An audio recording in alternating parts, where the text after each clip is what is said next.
چنانچہ ارشاد فرمایا قد نرى تقلب وجهك في السماء، اے میرے حبیب ہم نے آپ کا اپنے چہرہ انور کو آسمان کی طرف اٹھانے کو تحقیق دیکھ لیا، جائیے آج سے آپ کا قبلہ جو ہے بیت المقدس کی جگہ بیت اللہ مقرر کر دیتے ہیں۔ یہ وہ واقعہ ہے کہ آپ صلی اللہ علیہ وسلم کی دیرینہ خواہش ہوتی تھی کہ قبلہ جو ہے وہ بیت المقدس سے دوبارہ بیت اللہ بن جائے، تو آپ صلی اللہ علیہ وسلم اپنی اس خواہش کو دعاؤں میں نہیں مانتے تھے، صرف اپنا رخ انور ادھر متوجہ ہوں حضرات اور تشریف قریب تشریف لے آئیں۔ تو آپ صلی اللہ علیہ وآلہ وسلم اپنی اس خواہش کو اپنی دعاؤں میں نہیں مانگتے تھے، صرف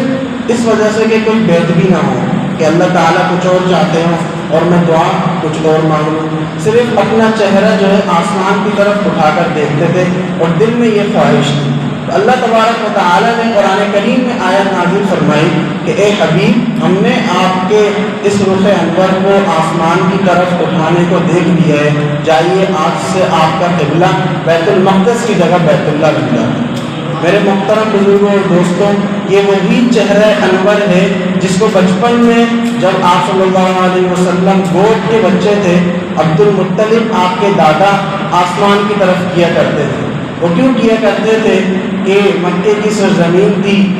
گرمی کی شدت ہوتی تھی، چنچلاتی دھوپ ہوتی تھی، بادلوں کا نام و نشان نہیں ہوتا تھا، پانی کی قلت اور قحط سالی ہوتی تھی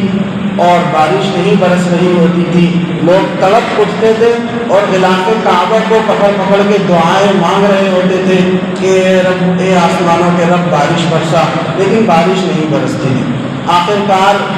عبد المطلب کی خدمت میں پیش ہوتے تھے اور ان سے درخواست کرتے تھے کہ ہم نے تو مانگ مانگ کے تھک گئے، آپ ہی اپنے اس نومولود پوتے کو اس کے صدقے ان کے وسیلے سے دعا مانگے، شاید کہ بارش برس جائے۔ عبد المطلب مجمع جمع ہوتا، عبد المطلب اپنے گھر سے اپنے پودے کو لے کر آتے، وہ پودا کون ہے؟ وہ میرے اور آپ کے پیارے نبی صلی اللہ علیہ وآلہ وسلم ہے، وہ محمد مصطفیٰ صلی اللہ علیہ وآلہ وسلم ہے۔ عبد المطلب ان کو گود میں اٹھاتے اور ان کا چہرہ انور آسمان کی طرف کرتے اور دعا مانگتے کہ اے رب کعبہ آسمان سے بارش برسا۔ جہاں ابھی دور دور تک کوئی بادل کا نام و نشان نہیں ہوتا تھا، وہاں بادل بھی ان کی زیارت کو دوڑے آتے تھے اور گھٹا ٹوپ اندھیرا چھا جاتا تھا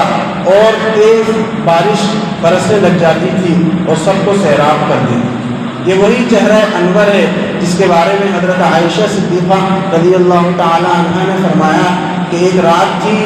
14ویں کا چاند تھا، میں آپ صلی اللہ علیہ وسلم کے ساتھ بیٹھی ہوئی تھی، تو میں کبھی آپ کے چہرے کو دیکھتی اور کبھی 14ویں کے چاند کو دیکھتی، اور آپ صلی اللہ علیہ وآلہ وسلم سرخ گلابی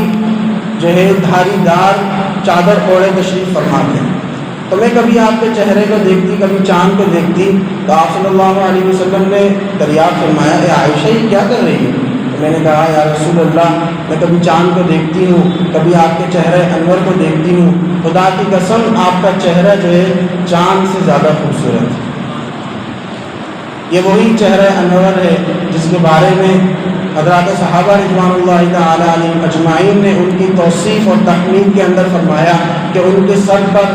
ہلکے گھنگریالے بال ہوتے تھے، ان کا ماتھا کشادہ ہوتا تھا، ان کی بھویں باریک اور گنجان ہوتی تھی، آنکھوں کی سفیدی میں سرخ دورے پڑے ہوئے ہوتے تھے اور چہرہ گلابی ہوتا تھا اور دانت موتی کی طرح سفید اور چمکتے تھے کہ جب آپ صلی اللہ علیہ وسلم مسکراتے تو ایسی روشنی پھوٹتی تھی جس سے سارا سما روشن ہو جاتا ہے۔ اور یہ وہی چہرہ انور ہے جس پر تمام صحابہ کرام رضوان اللہ علیہم اجمعین کی سنت داڑھی مبارک ہوتی تھی۔ یہ وہی چہرہ انور ہے جس کی اللہ تعالیٰ نے قرآن کریم میں ذکر فرمایا قد نرى تقلب وجهك في السماء۔